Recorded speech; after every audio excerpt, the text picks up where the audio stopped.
Ishwar is with us on the phone line. Rahul, how do you look at this issue now being escalating because the Adheenam pontiff had already demanded the disbanding of the Hindu Religious and Charitable Endowments Department, citing corruption?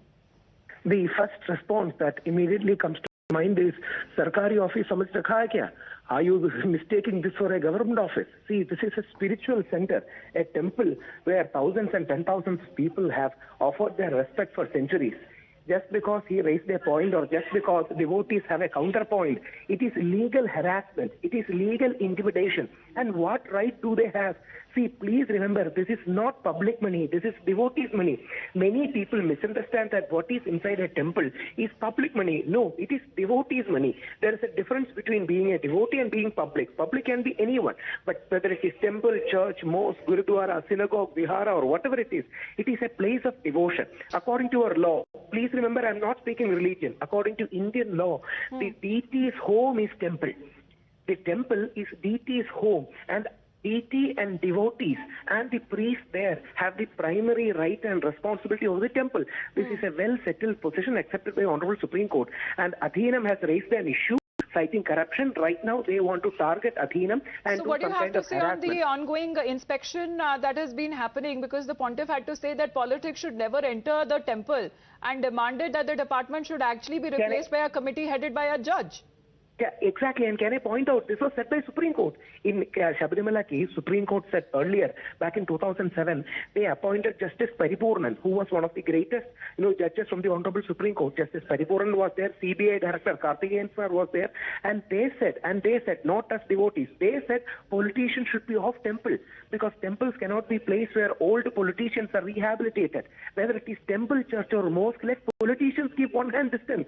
Just like our Christian brothers have a right to rule their church, why don't we Hindus have a right to rule our temples? Is it not a fair demand? Is it not guaranteed under Article 25, 26 and also right to equality, which is Article 14? So why does we have to be considered second-rate citizens? Are we so was there also a row over the appointment of non-Brahmin priests by the DMK government that had also escalated, Rahul?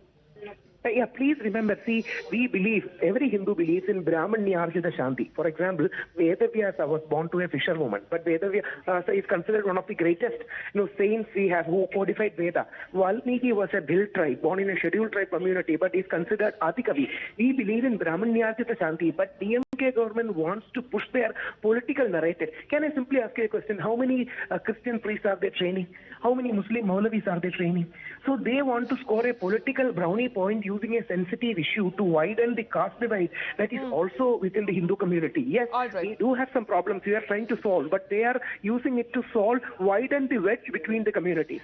All right, Rahul Ishwar, thank you very much for that detailed answer that you have been getting for us and our viewers right here on Times. Now, Mr. H. Raja is also with us right now on the broadcast. Mr. Raja, how are you looking at this current inspection that is being carried out because serious allegations of corruption are being leveled against the HR&CE department? It is the humbug by the anti-Hindu government, because in the same way these people have charged Ayodhya Mandapam and had taken over it.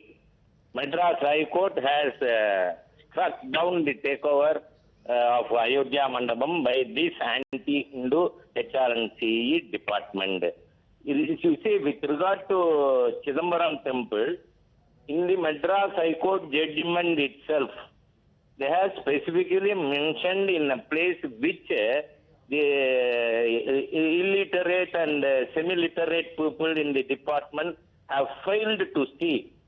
There it is clearly mentioned the temple belongs to Podu Dikshitas and it is not public place of worship. Though the Dikshitas may allow people to worship there. So the HR&CE department has no right whatsoever to interfere into the affairs of the temple administration. Right, sir, but do you believe that started off with what you are calling at alleged interference of the DMK government when the Palanquin ritual there was stopped?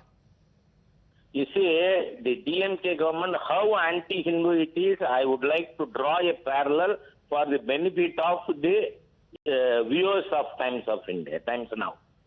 See, there is one temple, Kashi Vishwanathar temple in Papanjatram village of Kanjipuram district.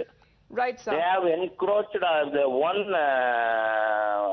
Mr. H. Raja, I Christian. just have to apologize for interrupting you, sir. We are getting live movement there right outside the temple there. Let me just go across to our reporter for a live update. Yes, Prapanch, over to you. Do it in English? Yeah, in English. Sir, Can you tell us what was discussed? Sir, which one, sir, I have to Sir, choose? it is in live, sir. English, please. Sir, ಇದು live da sir. All are live da. Sir, I will English solite Tamil sollirren sir. Sir, I am the temple advocate. Today the inspection team from HR&CE department came, and even before that we have raised a detailed objection for the inspection that the inspection team do not have any legality and also jurisdiction. As far as the HR&CE Act is concerned, already the Supreme Court judgment has clearly decided they are the denomination administration.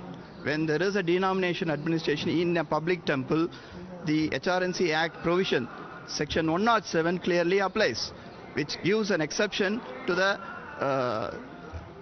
denomination administration of Dikshitas of Sri Sabanagar Temple from the purview of HR&CE Act.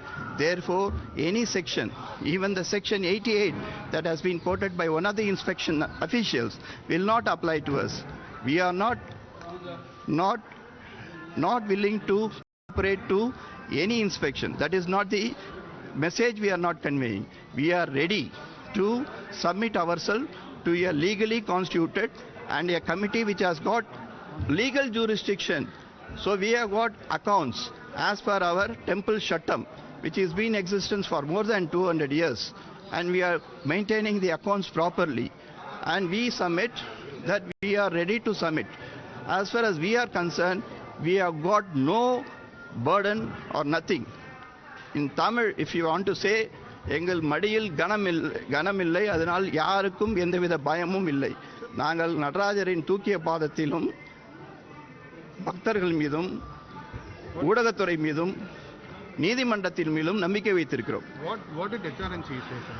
HR&CE says that they are reading between the lines of the final quietus which has been given by the Supreme Court by the judgment 6/1/2014. They only select few lines in the judgments and say that they have jurisdiction. But we have been in our detailed objection to the commissioner and also the deputy commissioner who is now inspecting that the HR&CE department have no purview, no provisions of HR&CE Act apply, since there is 107 come into play whenever there is a denomination temple is concerned. What is the further course of action right now? So further course, we have stated our defense, and yesterday also the Honorable Minister came here and had an exchange of views with our own Dikshitas.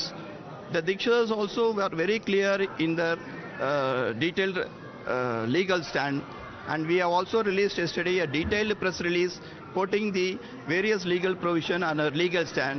It is not our intention to not to cooperate with anybody, and we are not saying that a public image should not be given through the media or by the department, that we are not cooperating with any of the scrutiny.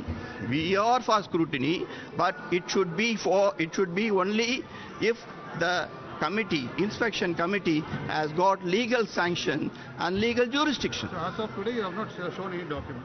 As of today, because our legal rights have been crystallized of 70 years of litigation. You know that litigation has been fought by the Dikshitas for more than 70 years.